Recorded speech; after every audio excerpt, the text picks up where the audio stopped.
Was the Big Bang really the beginning of time, or did the universe exist before then? Such a question seemed almost blasphemous only a decade ago. Most cosmologists insisted that it simply made no sense, that to contemplate a time before the Big Bang was like asking for directions to a place north from the North Pole. But developments in theoretical physics, especially the rise of string theory, have changed their perspective. The pre-Bang universe has become the latest frontier of cosmology. The new willingness to consider what might have happened before the Bang is the latest swing of an intellectual pendulum that has rocked back and forth for millennia. In one form or another, the issue of the ultimate beginning has engaged philosophers and theologians in nearly every culture. It is entwined with the grand set of concerns, one famously encapsulated in 1897 painting by Paul Gauguin. The contents of paintings were: where do we come from? What are we? Where are we going? The piece depicts the cycle of birth, life, death, origin, identity, and destiny for each individual, and these personal concerns connect directly to cosmic ones. The ancient Greeks debated the origin of time fiercely. Aristotle, taking the no beginning side, invoked the principle that out of nothing, nothing comes. If the universe could never have gone from nothingness to somethingness, it must always have existed. For this and other reasons, time must stretch eternally into the past and future. Christian theologians tended to take the opposite point of view. Augustine contended that God exists outside of space and time, able to bring these constructs into existence as surely as he could forge other aspects of our world.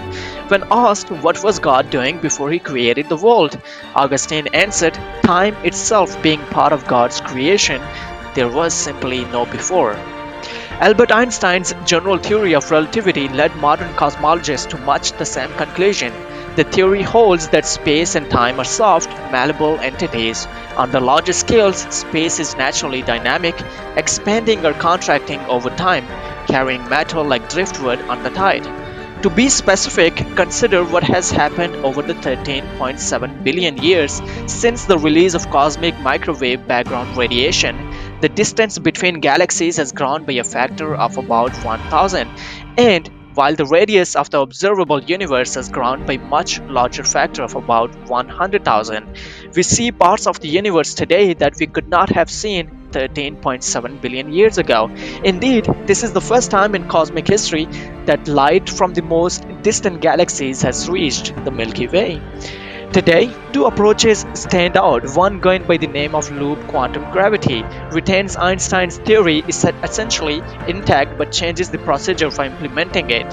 In quantum mechanics, practitioners of loop quantum gravity have taken great strides and achieved deep insights over the past several years. Still, their approach may not be revolutionary enough to resolve the fundamental problems of quantizing gravity. A similar problem faced particles theorists after Enrico Fermi introduced his effective theory of the weak nuclear force in 1934. All efforts to construct a quantum version of Fermi's theory failed miserably. What was needed was not a new technique, but the deep modification brought by the electroweak theory in the late 1960s by Abdus Salam. The second approach, which we consider more promising, is string theory, a truly revolutionary modification of Einstein's theory. Leaving aside the difficult task of fully justifying these two scenarios mathematically, physicists must ask whether they have any observable physical consequences. At first sight, both scenarios might seem like an exercise not in physics but in metaphysics. Interesting ideas that observers could never prove right or wrong. That attitude is too pessimistic. Like the details of the inflationary phase, those of a possible pre-Bangian epoch could have observable consequences, especially for the small variation observed in the cosmic microwave background temperature. First, observations showed that the temperature fluctuations were shaped by acoustic waves for several 100,000 years. The regularity of the fluctuations indicates that the waves were synchronized. Cosmologists have discarded many cosmological models over the years because they failed to account for this synchrony.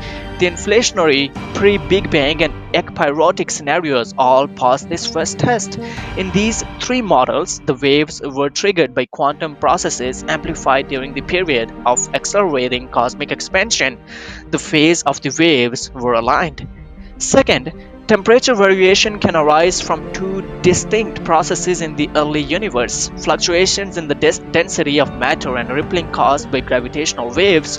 Inflation involves both processes, whereas the pre-Big Bang and ekpyrotic scenarios mostly involve density variations. Gravitational waves of certain sizes would leave a distinctive signature in the polarization of the microwave background radiation.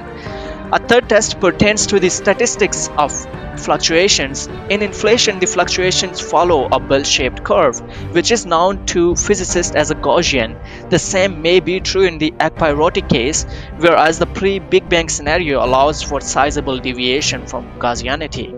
So, when did the time begin? Science does not have a conclusive answer yet, but at least two potentially testable theories plausibly hold the universe and therefore time existed well before the Big Bang. If either scenario is right, the cosmos has always been in existence, and even if recollapses one day, will never end. Thank you so much for joining us today, and I'll see you in the next one. Until then, peace.